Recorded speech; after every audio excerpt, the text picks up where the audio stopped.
is Jennifer. Jennifer is an African American who is married to an African man, of course. So, how did you meet your husband? I met my husband through a roommate I had in America, the U.S. And I met him, and he says we met the night before my birthday, but I think I was too busy trying to talk to somebody else. Oh. So then, that's what he told me. Then, so he came to my birthday party. I think I was turning 23. Yeah, girl, nice and young, girl, nice and bright. But no, right. So I met him, and we went out clubbing. He paid for my drinks. Perfect gentleman. I mean, we even danced, and all my American ladies know when you dance at the club, most guys get a little happy with the bottom side. They like to touch. Perfect gentleman. Perfect gentleman. Had his hands on my waist. Perfect gentleman. I told my friend the next day, oh, he's sweet, I like him. You should pass him my number. She did, and he never called me. Oh. We didn't start actually dating until 2 years later. No, wow. Hold on, it was like a year and a half later. Yeah, He had to give you a little sample. No sample. Yeah, be thinking those. Oh, actually, he tells me the reason why is because he had to make sure he was ready because I had 2 children. And he wanted to make sure that before he dated me, he was serious. Yeah, but it progressed very quickly, like a lot of African relationships. Right. It goes from 0 to 60. 0 to marry. 0 to marry, yeah. So within 1 year, we dated, got engaged, had a baby. Got married, had a baby. We were pregnant. Yeah. Anywho, got married, had a baby, moved in together, started our life. Wow. Yeah. So that was big, right? That's kind of. Yes, ma'am. That's how being married to an African man happens. You just kind of, you meet him today, and next week you're married. And that's actually what kind of happened to me. It just worked out. But, it did. Yeah, it's amazing how that happens. But how did you know he was the one? That's what I wanted to ask. When my daughter at the time, my middle one, Gianna, she was, how old was she? I think she was like 2.5.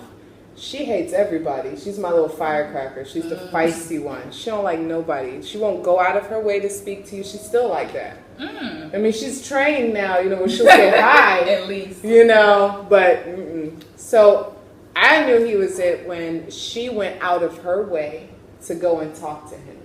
Said, hi, my name is Anna, what's your name? That's exactly what she said. It's like embedded in my mind, and like they got along, and he's also a middle child too, so they could relate on that, so they kind of had a special bond, and that meant a lot to me, and that's how I knew. I was like, she don't like nobody. He didn't have to bribe her with food or anything, She was like a vicious puppy sometimes. She's like, hey, you want a cookie? But the story was like, okay, like we were dating, we didn't do anything yet, like we just kissed a few times. So he was over at my house, we were watching a movie, and you got to check the goods before you make the purchase, like before you go and I don't want to be disappointed. I was actually scared to have sex. I was like, because I was like, What is that? What you like I like to check the goods before I make a purchase. You know what I'm saying? Like we're watching a movie, check. Like make sure before I waste my time. Okay. So I'm checking like it's like a light bulb. It's like ding ding ding ding. I'm like, I found him. I was so happy. Ding ding ding ding ding. It was like I hit the lottery. It's like a light bulb went off, and it's like he's the one. Everything fit perfectly in my hand, and it was a nice size. You're flushed and you're hot. Right, look at you right now. Damn. You are Damn. That romance. No, actually, there's a lot of things I love about living here. So the good thing is living here is that you get it's a lot more comfortable. I mean, as far as like you're financially more comfortable, but then it's like I still miss the States so much. Yeah, I do. I miss like my roads and my foods, my family. My daughters are also in the States still, so But you visit often, right? I go back once a year. Once So a I year. go back and I stay for about a month. And then that's what we were talking about, the switch last time. Yes. The Ghana switch. It's like Ghana switch. It turns on as soon as they hit the soil. I mean, baby. get down the steps from the plane. It's like ding. Before you even get on that little trolley for our viewers. Explain what is the Ghana switch. Well, my husband, he's lived in the States for 13 years or something like that. He's been there for so long. So I thought he's pretty much American because he had to go through culture shock again moving back here. Really? Yeah, because he hadn't been here in so long, you know. So the switch is like when they get around their family and then like they start the cultures and things and the aunties start talking to them and like I would get one auntie even said, "Oh, you need to control your wife." Really? Oh yes. She's not invited here anymore. No. This is when we Don't first moved here. say this to her. Because you hear her talking about, do we need to show up? All right, look. We need She to- about it. About it. But no, it's like those little things, and it's like when they all, because you know the families here, the Ghanaian families, they'll all start talking and putting that pressure. Yeah. Especially if it comes to living a certain way or doing certain things, and that started to get going. You know, it started going, getting to him, and he was starting to act more traditionally Ghanaian.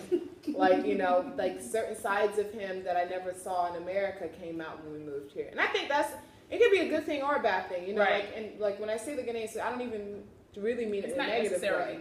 bad. Yeah, right. like, because it could be a good thing, it could be a bad thing, you know. Right. In our case, I didn't like a lot of it, so we had to cut that Had to down. readjust. We had to readjust, and it took us a while. It took 2 years for us to even like get to this point, for me to even get used to living here, for me to accept accept that I'm here, basically, because I was like, man, every other argument was, I'm going back home. I don't got to deal with this shit. I'm going home. I take it. Look at him. I have said that so many times. Every time we get in an argument, I'm like, I'm going home. Yes, and then George will come and talk to me afterwards. He'll be like, when we're calmed down. Yeah. Because now I think he's just realized he's like, she's just crazy. Let me just ignore her sometimes. I think that's what, That's what he did. Yeah. Yeah. They do it, yeah. Yeah, they get it eventually. Yeah, it took a while, but he got it. Now he just ignores the hell out of me. A He just good psychological trick. I like it. The reason why we get so defensive and possessive about it is because the culture here, people, they share so much, and we're not used to that. Exactly. We're so not used to that, and exactly. It's too much. It's too much for us, yeah. and it's like, no, this is mine. That's what. This Yes. is mine. I told. Yeah. Go out that gate and get yours. You're not coming up in here. Very big on the nuclear family. I don't like nobody living with me. No. Nobody. Like, you know, Only like, don't nuclear live with family. me. Only husband, wife, churn. You know? Exactly. Husband, wife, churn. And see, You know? those are the kind of things that being married to African men, it does make it a big challenge because we're not used to that. Yeah. It is. So how did you all end up in Ghana? Well, it was due to some immigration things like my husband was dealing with. He had a previous marriage that they were suspect of that they didn't believe. So whatever thing comes after that, whatever marriage comes after that, they don't think it doesn't count. Really? Even if you have children, it doesn't matter. Really? Yeah, they won't count it. They won't apply it. If they're That's good to know. suspicious of your first marriage, then you're basically shit out of luck. Oh, So he was going through removal proceedings and everything, so we decided to be like, well, let's just beat them to it and let's just move here because at least you voluntarily left. right. And, you know, deal maybe with when it. we come back, you know, that'll be, you know, when you come back, it'll be in a better situation. Right. Whatnot. But that's good to know because I don't think most of us even understand that part of it because I've never heard that. I never knew that could be an issue for someone who's been married before. Oh yeah.